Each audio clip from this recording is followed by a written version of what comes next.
What's up, everybody? Shaarimoth here. I hope everybody's doing good and well and stuff. I got an album review to do for you, and I'm going to be talking to you about the new album from the band Shaarimoth, entitled Temple of the Adversarial Fire. This is released on World Terror Committee.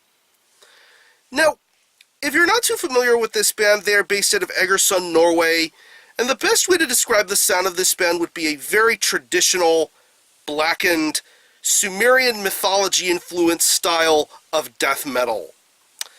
Yeah. In 2005, this band put out a very, very awesome debut full-length entitled Current 11. That album really, really had a lot of great things going for it. When it came to the vocal work, the lyrical concepts, the themes, the ideas, this was just an overall solid album, and something very, very representative to a style of death metal that really doesn't get as much love and appreciation as I feel it deserves. I'm talking, of course, about Norwegian death metal. You would know Norway best for the great black metal that it has produced over the decades, but the death metal side of Norway is something that really needs a lot more love. Of course, the first Dark Throne record, Molested, just a who's who of great things to come out of that country. And that Shaarimoth album really, really brought together something refreshing and something awesome. But it's been almost 12 years since the last time we had heard something from this band, and now we have something new in the form of their second full-length entitled Temple of the Adversarial Fire. It's 11 tracks, and it clocks in at around 47 minutes in length, and you can tell from the minute this album starts is that this band is continuing forward with their impressive and unique sort of approach to death metal, with their riffs, with their sound, and with how elaborate things are. That's what I really enjoy about Temple of the Adversarial Fire, is the fact that things are a little bit more mature and a lot more advanced this time around. I mean, you hear it on songs like The Hungry Omega, Lord of Putrefaction, and the Beasts of Lawlessness. Just some really, really fantastic guitar playing going on throughout this entire album. This album is a death metal riff machine. There are lots and lots of great guitar riffs to be heard on here. You definitely get that early to mid Morbid Angel sort of influence with these guitar riffs.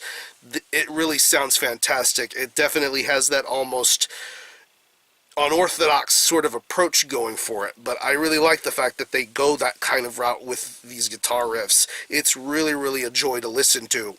The bass tone on here is very, very clear and very audible throughout this entire album. It has that nice rumble, that nice balance. I just love the way that it sounds. You definitely hear it very well throughout this record.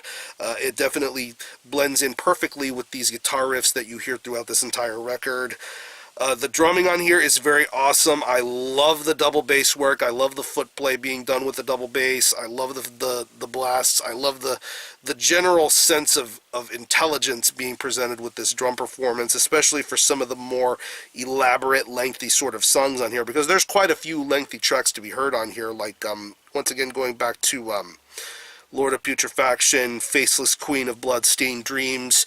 Just some incredible drum performances on those songs. It's really, really awesome. I just love the fact that this drummer knows exactly what he's doing, and he delivers a very solid performance all the way throughout. Very stamina-driven sort of death metal drum performance. I love that. And when it comes to the vocals, I really, really love this vocalist style. Really, really good vocals all the way throughout. It's almost, there are certain points in this album where you feel like the vocalist is almost speaking in tongues, if you will. Just his vocal delivery and style. It very much suits the themes and style that Sharamoth is going for. And the vocal work sounds really, really awesome. I love the wording. I love the delivery. It's very well worded, very articulate, very strong, and I love that about this vocal performance. It's really, really awesome, especially for this album, for this band's concepts and themes. I think it's really, really badass. So overall, this is a very, very fine slab of Norwegian death metal. Definitely something that needs to be heard and represented. If you were a fan of the first Shaarimoth record from all those years ago, you're going to find something really awesome to enjoy with this new record. I think it's been well worth the wait, and if you're into Norwegian Norwegian death metal. Shaarimoth delivers something fantastic with Temple of the Adversarial Fire. So, if I had to pick any favorite tracks, I would definitely have to say the Hungry Omega, 11-Folded Wrath of Citra Akra, The Fires of Moloch, Faceless Queen of Bloodstained Dreams, and Ascension of the Blind Dragon. Some fantastic songs to be heard on this album. So what I'm going to do is I'm going to leave you a link in the description box as to how you can get a hold of this album and listen to it. I will leave you a link to the World Terror Committee Bandcamp page where you can stream this album in its entirety. Hear it for yourself and be your own judge as to whether you think it's worthy of being purchased or not. You can stream it by digitally, and it is currently available as a jewel case CD. This album is also free to stream on YouTube if you want to look up the World Terror Committee YouTube channel and go from there. So, again, the album is Temple of the Adversarial Fire by Shaarimoth. This is released on World Terror Committee. Go support this. And for a score, I'm going to give this a very strong 8.5 out of 10. Fantastic Norwegian death metal. So if you happen to have heard this album, definitely let me know what you think about it and how you feel about it. Or any of you guys into Shaarimoth, let me know. I'm going to conclude this review. Thanks a lot for watching. Thanks for checking out my channel. And until next time, Armiho out.